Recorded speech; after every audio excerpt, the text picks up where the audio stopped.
So 1 year in for Liberation Day tariff announcement, has the global trade system proved to be more resilient than you expected?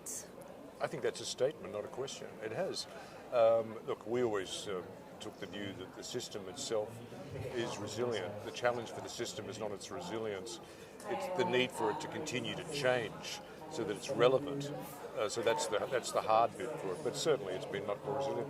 I think also there was a misunderstanding, I think on a global basis, about the way in which countries would react. The reality, as we've always pointed out, as important as the US is as a global economy, it only equates to amounts to 13%. That's 13% of global trade. So its ability to actually engender a global trade war is actually pretty limited. It required other parties to actually reciprocate, and that just didn't happen. There's been some limited... So you saw less impact on the global trading system? Well, in fact, global trade grew. Didn't grow at the level we would want to see, but it actually grew. And actually, if you look at the underlying data, 72% of global trade is still conducted under the rules of the WTO, which is pretty significant. And actually, that's suppressed a little bit because of the lack of engagement of the US during the course of the year. So 72% is still a pretty high number. A very high number in terms of global trade, yeah.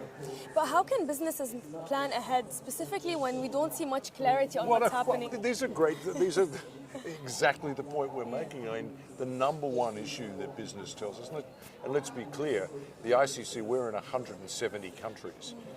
70%, by the way, is in the global south, and we ourselves enable something like $17.5 trillion worth of economic activity. So we're a player, we're an actor, and at the same time, we can actually see what's going on globally. And the number one issue that business tells us that concerns them is actually not tariffs.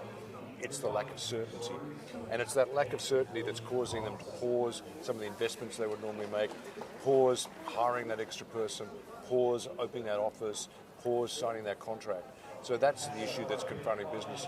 And so one of our jobs, by the way, and what we're actually very good at, is we can actually create certainty where there is uncertainty and actually create some clarity when there is a lack of clarity.